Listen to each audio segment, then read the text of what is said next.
자, 오늘 말씀의 제목은 은혜는 받을 만한 사람이 받습니다. 다 같이 시작. 네, 다시 한번 시작. 네, 오늘 말씀을 통해서 은혜 받을 사람이 은혜는 어떻게 받을 수 있을까? 그 부분에 대해서 얘기하려고 합니다. 자, 마가복음 7장 24절에서 37절까지 교도하면서 보겠습니다. 예수께서 일어나사 거기를 떠나 두로 지방으로 가서 한 집에 들어가 아무도 모르게 하시려 하나 숨길 수 없더라.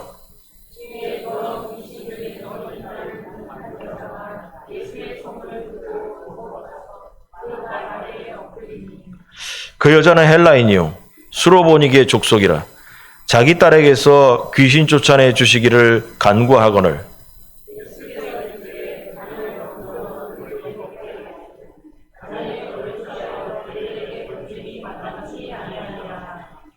여자가 대답하여 이르되 주여 올소이다마는 상 아래 개들도 아이들이 먹던 부스러기를 먹나이다.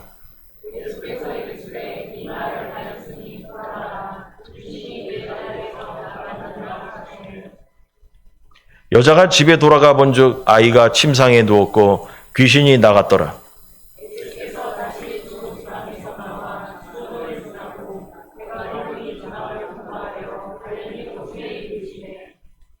사람들이 귀먹고 말 더듬는 자를 데리고 예수께 나와 안수하여 주시기를 간구하거늘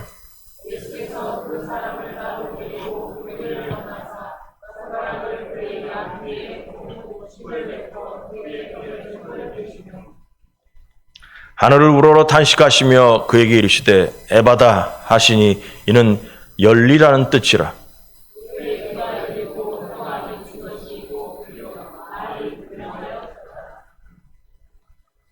예수께서 그들에게 경고하사 아무에게도 이르지 말라 하시되 경고하실수록 그들이 더욱 널리 전파하니 사람들이 심히 놀라 이르되 그가 모든 것을 잘하였도다. 못 듣는 사람도 듣게 하고 말 못하는 사람도 말하게 한다 하니라. 아멘. 지난주에 그 앞장에서 배운 말씀은 사람은 먹는 것 때문이 아니라 마음에서 나오는 것 때문에 문제다. 먹는 거는 아무런 영향을 미치지 못하는데 나오는 것, 그럼 나오는 게 뭐냐 했더니 그 마음에서부터 나오는 행위, 마음으로부터 나오는 것들, 그 행위 때문에 그 행위가 뭐냐? 행동도 있지만 또 말로 하는 것, 이런 것들을 통해 가지고 우리가 죄 속에 빠진다고 했습니다. 그 이야기가 우리가 보기에는 단순한 진리 같지만은 결국 복음의 은혜는 그 복음의 은혜가 이방인에게 넘어가는 이야기로부터 시작된다고 볼 수 있습니다. 그래서 그 이스라엘 사람들은 예수님 말씀 그거예요. 바리새인과 서기관들이 왔을 때 그들은 마음에서 지금 죄가 나오고 있다는 거예요. 예수 그리스도를 받아들이지 않죠. 그렇게 됨으로써 뭐냐면 이스라엘은 하나님의 은혜로부터 멀어지게 되었던 것입니다. 하나님의 아들인 예수님께서 오셔서 은혜를 주셨지만 유대인들은 그 은혜에 대해서 관심이 없었던 거예요. 그래서 오늘 본문을 보면 예수님은 이방인들이 살고 있는 곳으로 이동하셨습니다. 여기 첫 번째 절에 보니까 예수께서 일어나사 거기를 떠나 두로 지방으로 가서 한 집에 들어가서 아무도 모르게 하시려 하나 숨길 수 없더라. 이 두로 지방이 현재 이스라엘 위에 있는 시리아 땅을 말합니다. 그래서 그쪽으로 이동을 하신 거예요. 그쪽 가서 좀 조용히 계시고 싶었나 보죠. 그러니까 조용히 계셨다라는 것은 앞장에서부터 계속 나왔지만은 좀 쉬고 싶었던 것 같아요. 학자들은 그렇게 해석합니다. 예수님이 좀 사역 가운데 좀 피곤하셨나 봅니다. 그래서 예수님을 잘 모르는 그 이방인들이 살고 있는 시리아 땅으로 잠시 이동을 하셨던 것입니다. 근데 이 두로 땅은 두로와 이스라엘은 서로 그 당시에 적대국처럼 살았다고 합니다. 물론 지금도 적대국으로 살고 있습니다. 그래서 이스라엘이 그 시리아 땅의 골라온 고원인가 거기를 침략해서 그 땅을 거기서 군인들끼리 대적해서 있죠. 뭐 우리나라의 휴전선과 마찬가지인 상황에 북쪽 지방에 그렇게 있는 상황에 있습니다. 그런데 예수님께서 그 땅에 가셨고 거기에서 이방 여인인 헬라인 여자를 만나게 됐습니다. 그 사람이 바로 수로보니게 여인이라고 이름은 안 나오지만 그렇게 나옵니다. 거기에서 유대인들의 그 등살에 못 이겨서 좀 쉬러 가신 이방인의 땅으로 가신 건데 그런데 그곳에서도 쉬지 못하시고 여기 보니까 아무도 모르게 하시려 하나 숨길 수 없더라. 예수님의 마음은 아무도 모르게 조용히 계시고 싶었는데 숨길 수 없더라. 예수님의 소문이 또 나가지고 사람들이 또 몰려오기 시작했습니다. 그런데 그곳에서 쉬지도 못하는 상황에서 준비된 영혼, 우연히 만난 사람 아니죠. 준비된 영혼인 수로보니게 여인을 만나게 됩니다. 이 본문을 보면서 하나님의 은혜는 도대체 어떤 사람이 받게 되는가 그 이야기를 배울 수 있습니다. 이 수로보니게 여인 이야기와 뒤에 말을 못하고 듣지 못하는 사람을 만나서 또 치료하는 이 이야기가 있습니다. 이 두 사람의 얘기를 보면서 우리가 은혜는 과연 누구에게 임하는가? 원래 예수님께서 생각하는 은혜는 이스라엘 백성들에게 은혜를 끼치고 싶었죠.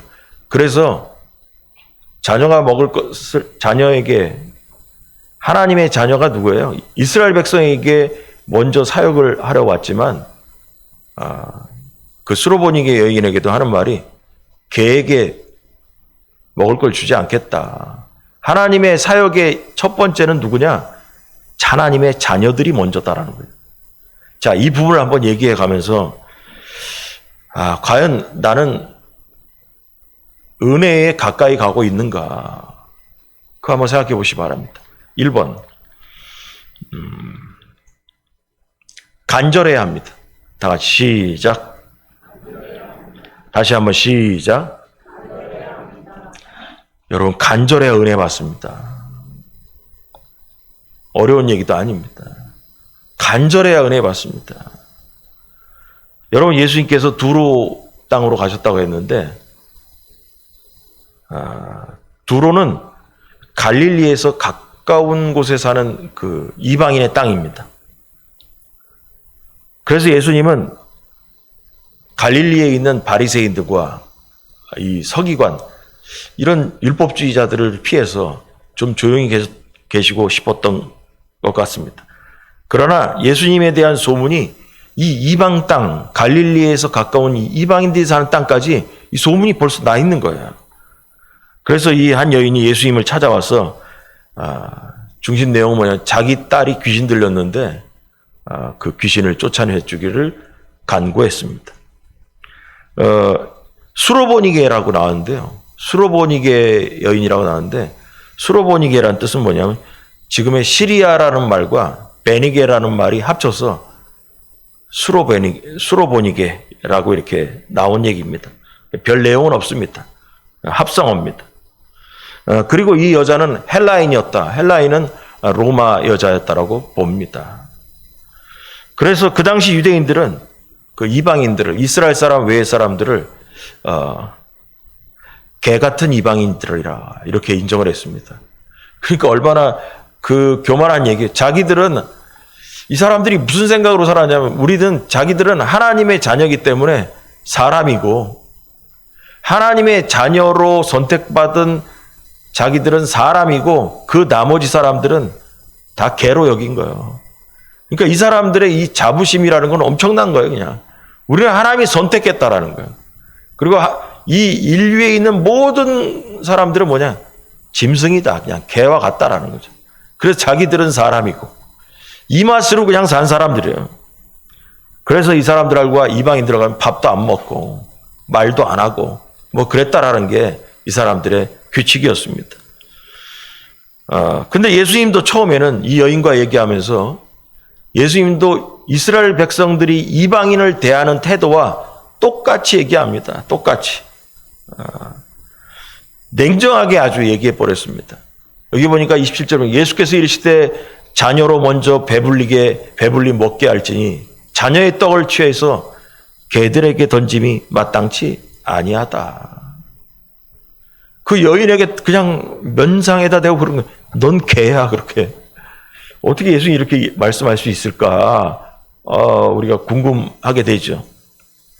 아주 냉정하게 말씀하시는데, 이 부분을 학자들이 이렇게 얘기합니다. 수로보니게 여인에 대한 믿음을 시험한 것이다.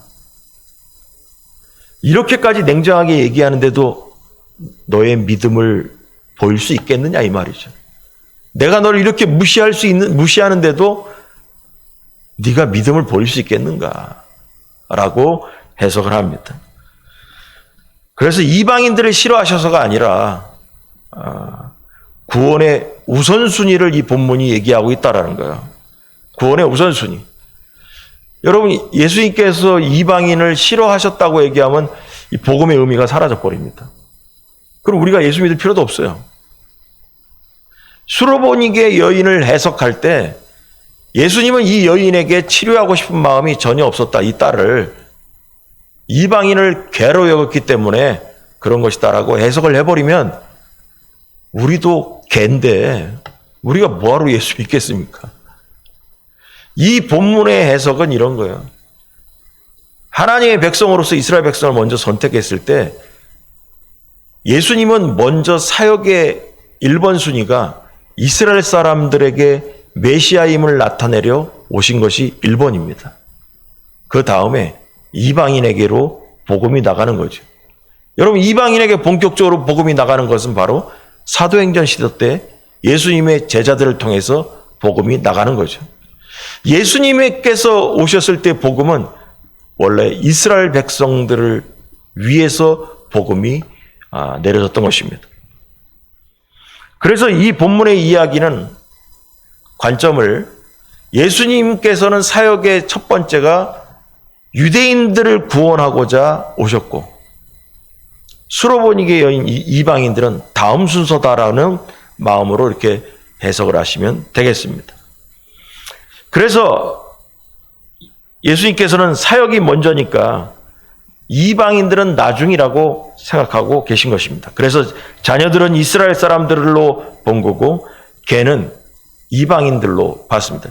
여러분, 예수님만이 본 게 아니라 이스라엘의 모든 사람들이 이방인들을 그렇게 생각하고 있었습니다. 그랬더니 자녀이든 개이든 이걸 보면 잘 읽어보면 있잖아요. 의미를 따져보면 이런 거예요. 결론은 자녀도 있잖아요. 개도 모두가 떡을 먹는다는 것은 같습니다. 여기 보니까 자녀로 먼저 배불리게 먹게 할지니 자녀의 떡을 취하여서 개들에게 던짐이 마땅치 아니하다. 그랬더니 여자가 대답하여 이르되 주여 올소이다마는 상아래 개들도 아이들이 먹던 부스러기, 그 부스러기가 뭐예요? 떡 부스러기를 먹는 거죠. 그럼 이걸 해석하면 뭐냐면 떡 하나를 갖고 밥상 위에서 자녀도 먹지만 그 부스러기도 개들이 먹는다는 거예요. 그럼 이 떡이 뭘까요? 구원입니다. 구원. 이스라엘 백성들, 하나님의 자녀들도 구원이라는 떡을 먹지만 거기서 떨어진 구원의 부스러기도 이방인들이 먹는다라는 거예요. 이방인들이. 여러분, 그래서 결국 구원은 이방인들이든 또 유대인들이든 간에 모두에게 임한다라는 것이 오늘 본문의 이야기입니다. 오늘 본문의 여인은 유대인과 이방인이라는 당시로서는 도저히 넘을 수 없을 것만 같은 장벽을 뛰어넘을 수 있는 믿음을 이 본문에서 예수님께 보여주고 있는 거예요. 이렇게 무시당하면서도 예수 그리스도에게 매달릴 수 있겠는가라는 것입니다. 이 여인은 예수님의 냉정하고도 기분 나쁜 말씀에도 불구하고 그 말씀이 옳다고 인정할 정도로 자기를 낮추는 거예요. 맞습니다. 나는 개입니다. 나는 개입니다. 그래서 자녀들에게 임하는 은혜를 나중에 임하는 원래는 나중에 임해야 되는 이방인이죠. 떡 부스러기가 나중에 떨어져야 될 사람이죠. 근데 예수님은 이 수로보니게 여인이 유대인보다 먼저 임하는 떡을 먹게 되는 역사가 일어난 거예요. 구원의 역사가 일어나게 되는 거죠. 자녀들에게 줄 구원이 수로보니게 이 이방 여인에게 먼저 임하는 역사가 일어난 것입니다. 여러분, 이 여인의 대답을 보면서 깨달아야 됩니다. 여러분, 예수님께서 자녀의 떡을 자녀로 먼저 배불리게 먹게 할지니, 예수님 이거 자녀에게 먼저 배불리게 먹게 해야 된다. 이 말은 뭐냐? 나는 이스라엘 사람들을 먼저 구원하러 온 거다. 그 자녀의 떡을, 그 구원을 먼저 개들에게 던짐이 마땅치 아니하다. 나는 원래가 지금 사역의 초점은 유대인들을 대상으로 사역하러 온 거지 이방인들인 너희에게 복음을 전하러 온 건 아니다. 지금 나중에 제자들이 할 거다라는 거죠. 자, 그런데 있잖아요. 예수님께서 먼저 개들에 대한 이야기를 했어요. 근데 이 여자가 대답해 이르되 주여 옳습니다. 그런데 상 아래의 개들도 아이들이 먹던 부스러기를 먹습니다. 제가 무슨 얘기하려고 하냐면요. 여러분, 대답을 해도 지혜롭게 해야 된다는 거예요. 지혜로워야 됩니다. 여러분, 신앙생활도 지혜롭게 해야 됩니다. 예수님의 말씀을 듣고 개들도 자녀들이 먹던 부스러기를 먹는다고 즉시 대답하는 이것이 과연 쉬운 일인가? 아닙니다. 여러분, 지혜롭지 않으면 이렇게 대답할 수 없습니다. 이 여인은 정말 지혜로운 사람인 것입니다. 말하는 태도가 벌써 예수님의 마음을 움직일 수밖에 없다는 것입니다. 여러분, 그래서 이 본문을 보면서 깨닫는 건 뭐냐? 기도할 때 지혜롭게 말하기 바랍니다. 하나님께 기도할 때 지혜롭게 얘기해야 된다는 거예요. 수로보니게 여인이 단 한마디 했지만 예수님이 돌아볼 수밖에 없게 대답했다는 거예요. 여러분, 사람들과 대화를 할 때도 지혜롭게 하시고 하나님과 대화를 할 때도 지혜롭게 말을 할 때 여러분, 세상이 움직일 것입니다. 하나님의 마음을 움직인다면 세상이 나를 위해서 움직일 것입니다. 그러므로 항상 지혜롭게 말을 하려고 하기 바랍니다. 또한 이 여인은 자신이 개라고 인정합니다. 다시 말해서 겸손합니다. 즉시 자신을 개라고 인정합니다.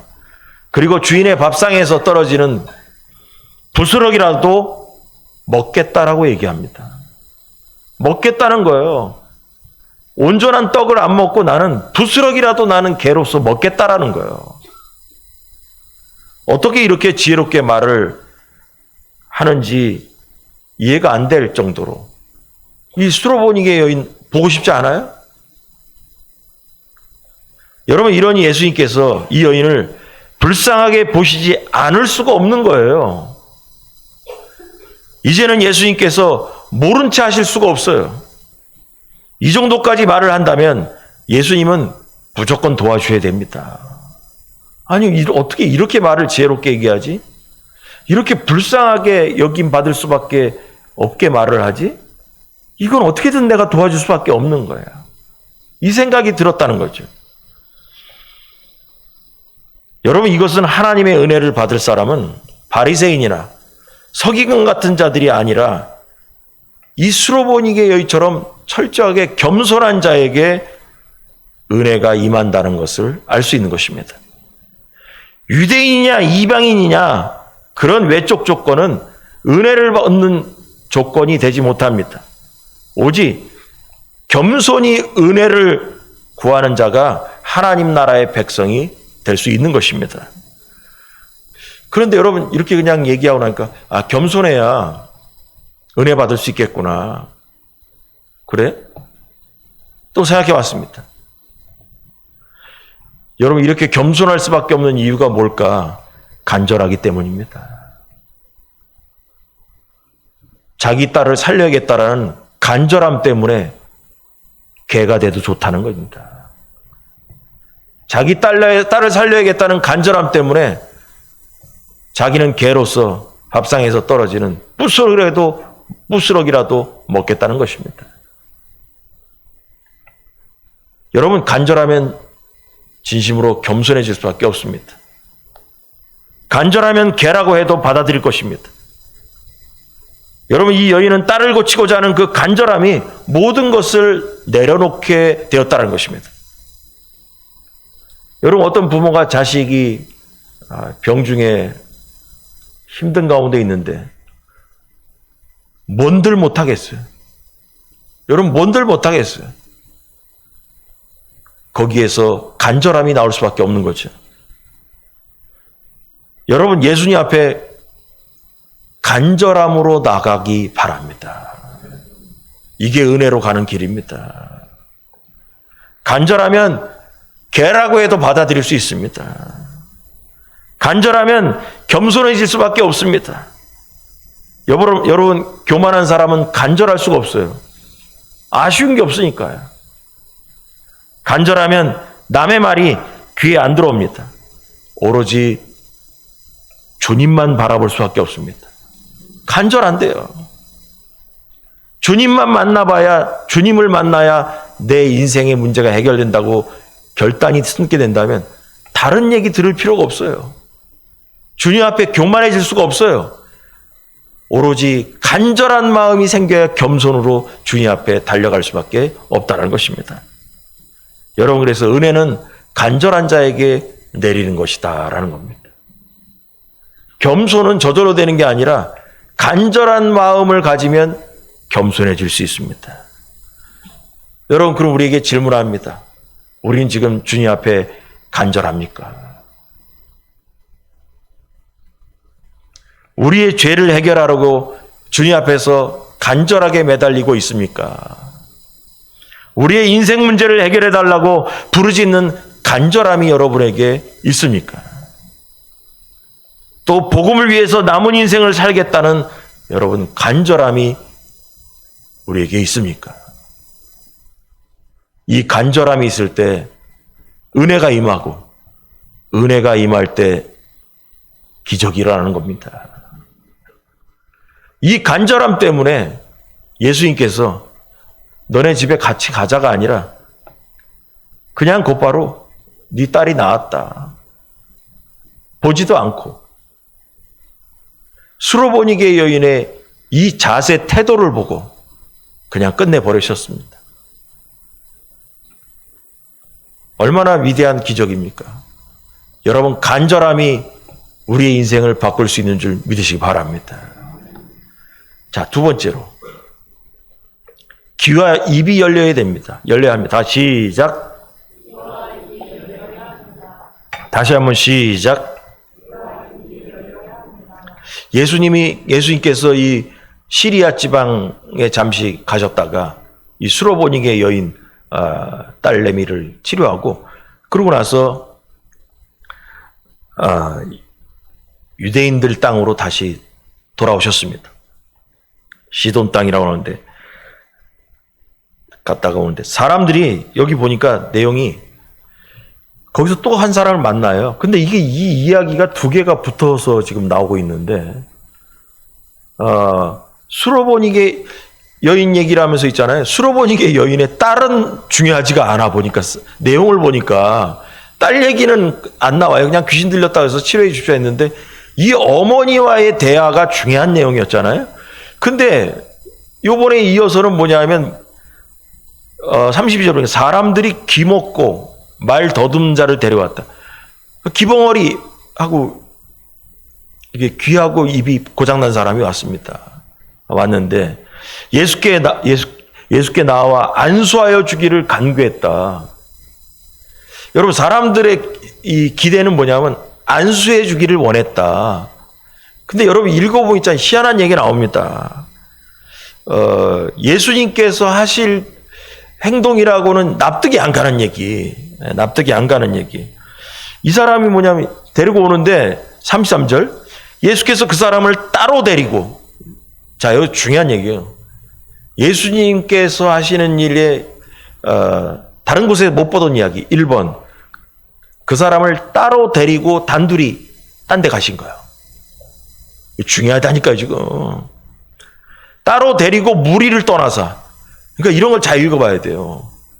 그냥 예수님께서 이 사람을 치료했던 아니라 무리들 가운데 다른 사람들을 치료할 때는 있잖아요. 사람들 보는 앞에서 그냥 치료하는 거예요. 귀신아 물러가라든지 뭐 건강해질저다 하는데, 아니 이 사람은 말이에요. 무리들을 보는 중에가 있는 게 아니라 그 사람들 중에서 그 사람만 싹 빼가지고 다른 데 조용한 데 단둘이 있는 데 가는 거예요. 이게 1번 특징이에요. 그 다음에 손가락을 그의 양 귀에 넣었어요. 손가락으로. 분명히 내 생각에는, 제 생각이 그런 거예요. 요 두 번째 손가락을 넣었을 거예요. 뭐 이렇게 하지는 않았을 거고, 이런 손가락도 안 돌아가네, 이렇게. 이걸 거예요, 아마. 이거는 좀 그렇고, 아마 이렇게 손을 넣었을 것 같아. 예수님께서 두 귀에 손을 대셨어요. 그 다음에, 그게 두 번째 이상한 행동이고, 세 번째, 침을 뱉어서 그의 혀에 손을 대시며, 이게 무슨 얘기인가 하고선, 해석설들을 이제 쭉 찾아보니까 이게 뭔 얘기인가 했더니, 자, 침을 뱉어서 그의 혀에 손을 댔다라는 얘기는 이런 얘기예요. 손에다가 침을 뱉었어. 침을 딱 뱉었어. 뱉은 다음에 이 손에 묻은 침을 갖다가, 야, 혓바닥 내놔. 혓바닥에다 이 침을 발랐다는 거예요. 아니, 난 못하겠는데. 여러분, 근데 여러분, 간절하면 합니다.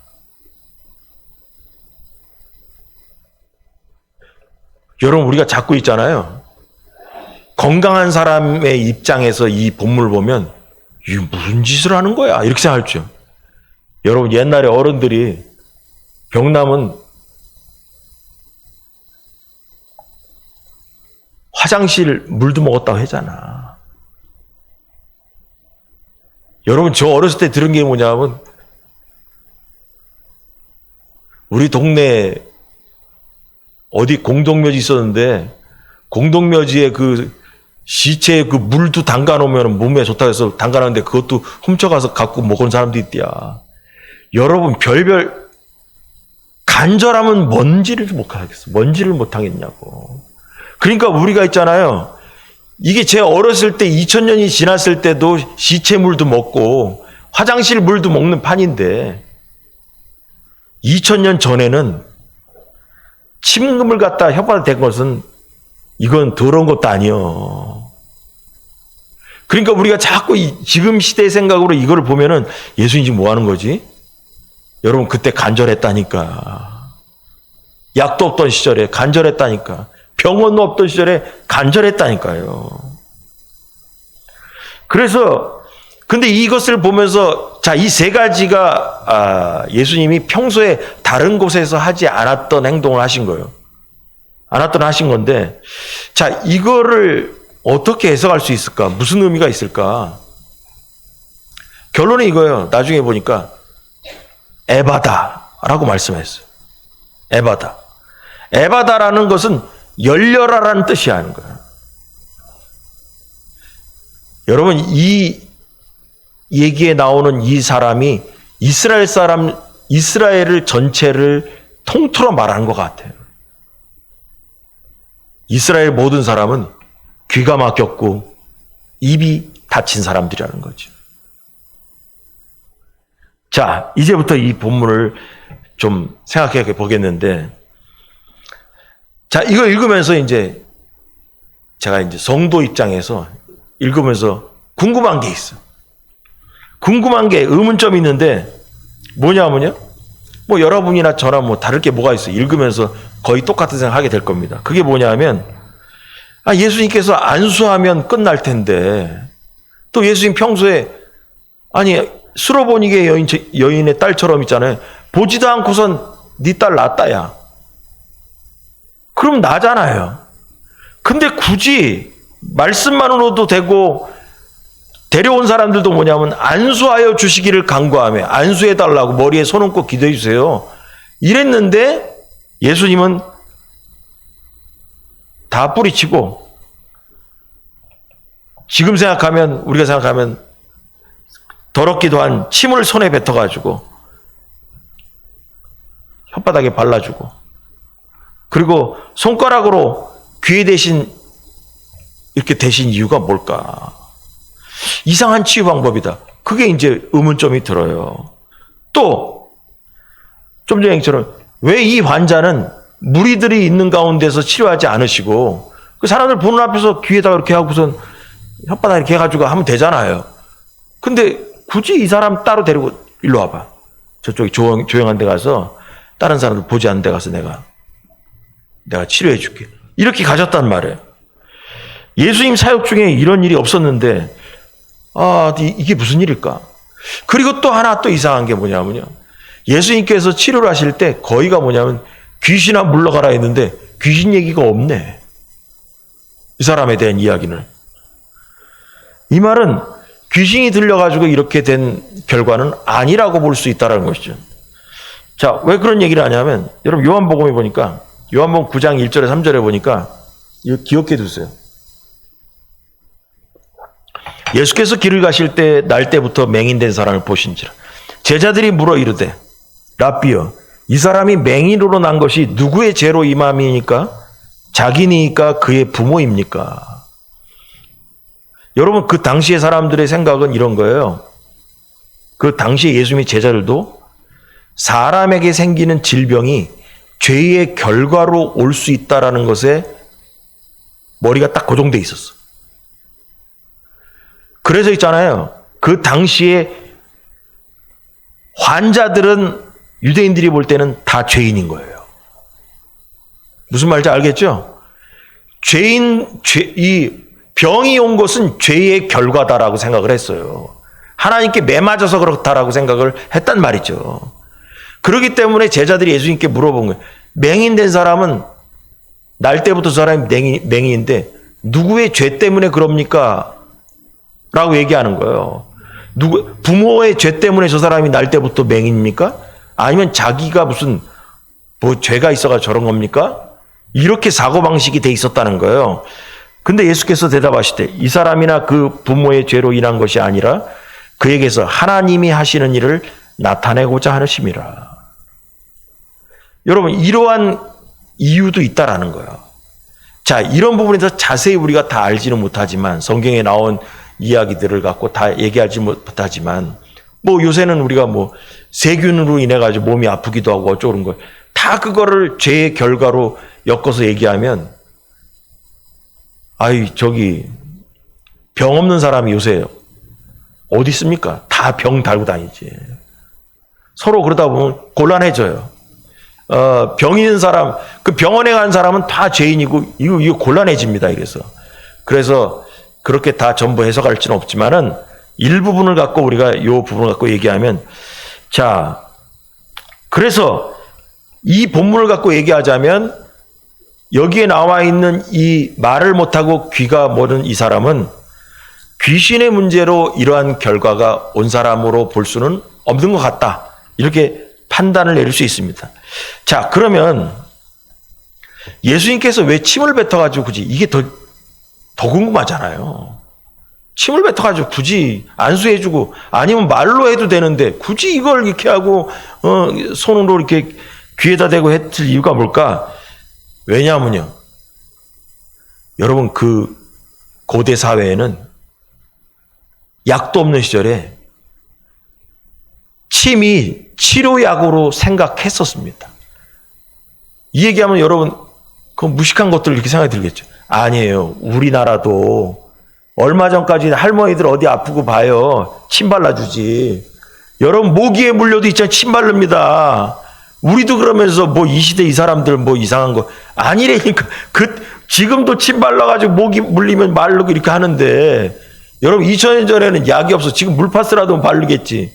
근데 옛날에 뭐가 있어요? 만만한 게 입에 나오는 침 갖다 발라주고 그럼 뭐가 될 줄 알았죠.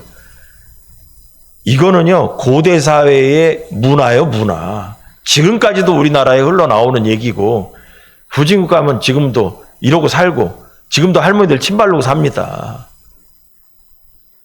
침 냄새 나지만 침 바르고 산다니까. 그래서 이게 이상한 내용이 아닌 거예요.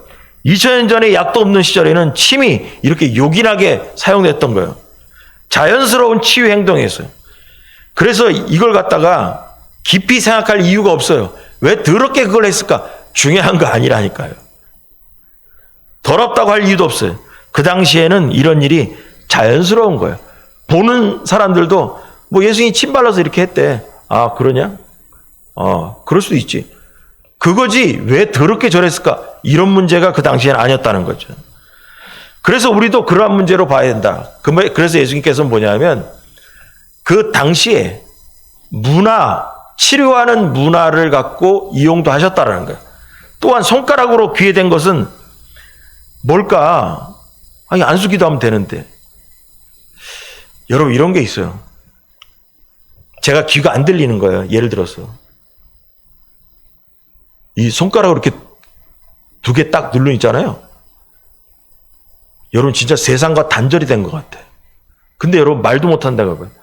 여러분, 귀벙어리가 얘기 들어보니까 말을 못하기 때문에, 말을 못하는 사람이 왜 말을 못하냐? 안 들리기 때문에 그랬다는 소리를 못 들어봤기 때문에 아버지라고 해도 아버지라는 말이 들어본 적이 없어.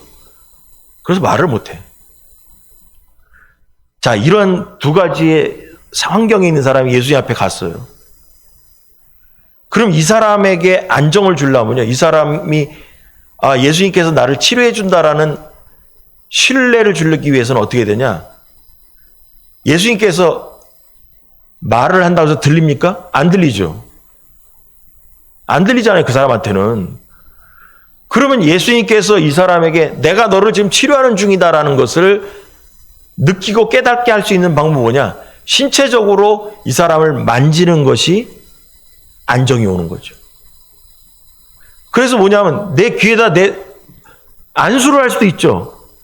근데 예수님께서는 이 사람의 입장에 대해서 생각을 해보면 이 본문을 이해해보면 있잖아요. 예수님께서 내 귀에다가 손을 대셨구나. 내 귀를 지금 치료하고 있는 중이구나. 예수님께서 침을 묻혀 내 혓바닥에다 손을 대시구나. 내 말을 할 수 있도록 고쳐주시는 중이구나. 이게 오지요. 본인이 깨달음이 오지요, 이게. 느낌이. 그러니까 이 본문을 보면서 자꾸 이 성한 몸을 가진 우리의 입장에서 생각을 하면 안 돼. 이 환자의 입장에서 볼 때는 귀를 대시니까 내 귀를 열라고 하시는구나.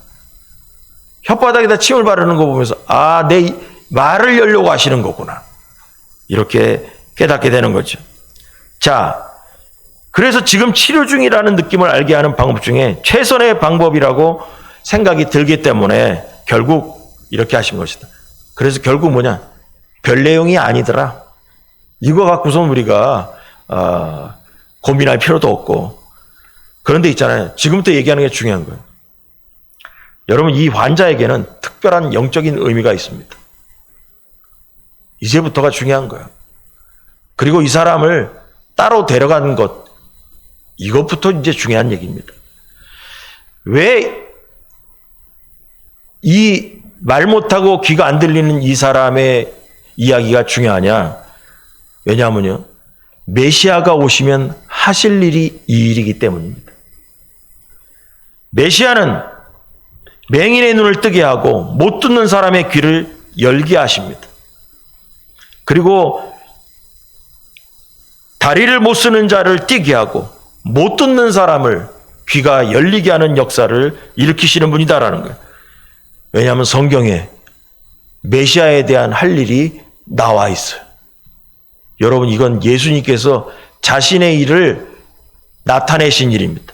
자, 메시아가 오시면 생기는 일. 이사야 35장 5절 6절을 보겠습니다. 다 같이 시작.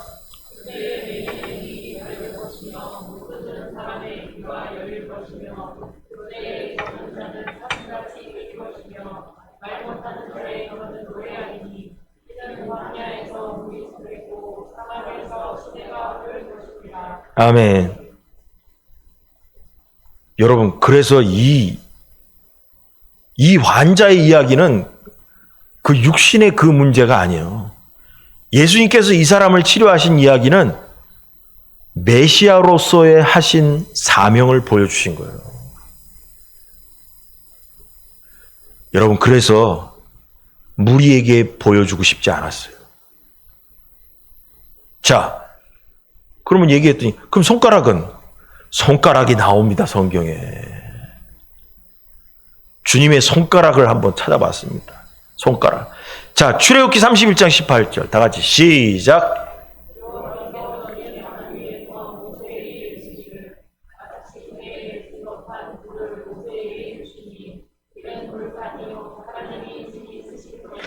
하나님께서 손가락으로 친히 십계명을 지셨다는 거예요. 자, 더 똑떨어진 얘기. 시편 8편 3, 4절. 주의 시작.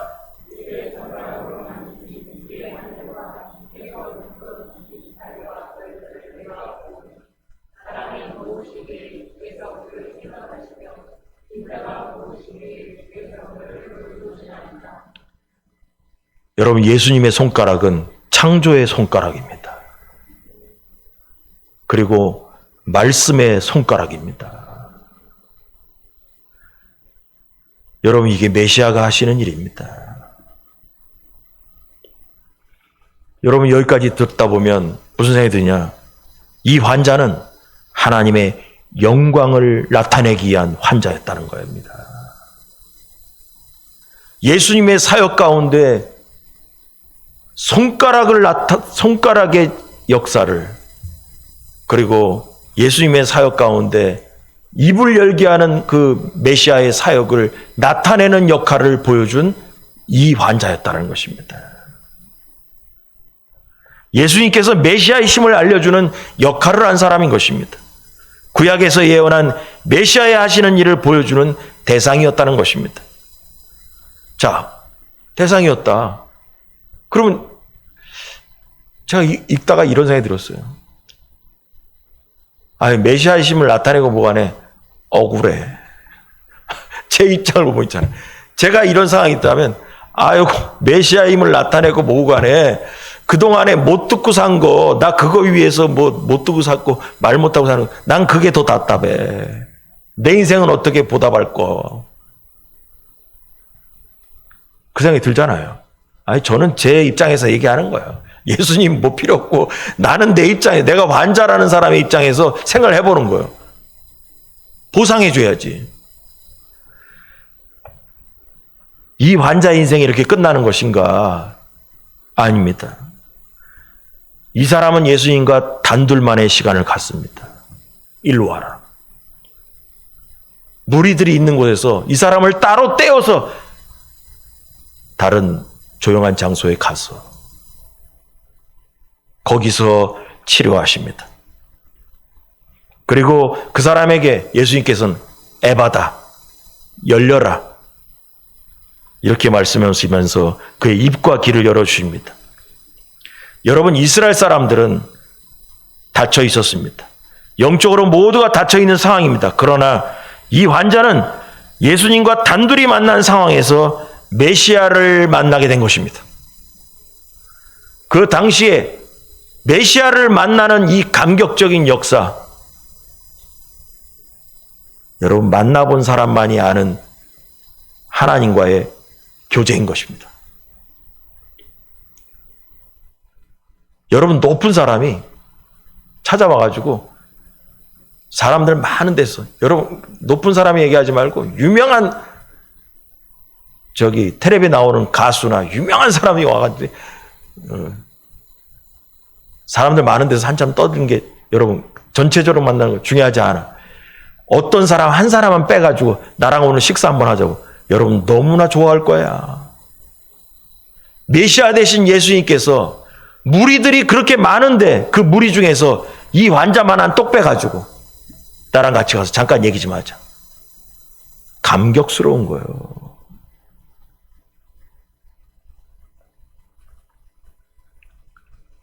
단둘이 만난 상황에서 메시아를 만나게 된 거예요. 메시아가 하시는 일을 경험하게 되면서 그의 심령을 열리게 되는 역사를 경험하게 된 것입니다. 열려라! 여러분, 이 사람에 대한 이야기는 없습니다. 그러나 이 사람은 다른 사람들과 다르게 나만 만나주신 예수님에 대한 감격이 없을 수가 없어요. 이 많은 사람 중에서 나만 따로 떼어가지고 나를 만나주신 예수님, 어떻게 잊어버리겠습니까?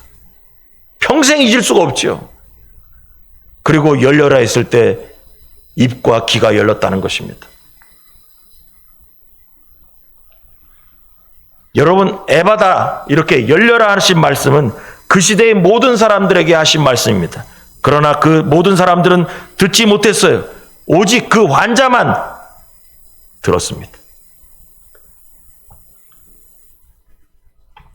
이제 예수님께서 그 환자만 조용한 것으로 데리고 가신 이유를 한번 설명해 보겠습니다. 여러분, 예수님은 나 혼자 만나는 겁니다. 신랑 되신 예수님과 신부인 우리는 독대하는 것입니다. 그때 우리는 열리는 역사가 일어나는 것입니다. 여러분, 무리로 예수님을 만나면 역사가 일어나지 않습니다. 열리지 않습니다. 여러분들에게 나누는 거예요. 우린 예수님과 1대1로 만나야 됩니다. 그때 우리의 심령이 열리고 우리의 육신이 열리게 되는 것입니다. 우리의 모든 것이 주님을 향해서 열려야 되는 것입니다. 주님과 홀로 마주보고 앉으십시오. 그리고 주님을 만나시기 바랍니다. 그리고 우리를 몸과 마음을 주님을 향해서 활짝 열기 바랍니다. 예수님은 이 시대의 사람들과, 본문에 나와 있는 이 시대의 사람들과 우리들에게도 똑같이 말씀하십니다. 입과 귀가 열리라고 말씀하십니다.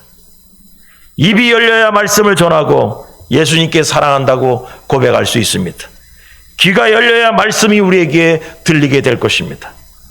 여러분, 이 시간 간절한 마음으로 주님 앞에 매달려서 수로보니게 여인처럼 간절한 마음으로 주님께 매달리고 또 우리의 귀와 입이 열리는 역사가 일어나길 주님의 이름으로 간절히 축원합니다. 기도하겠습니다.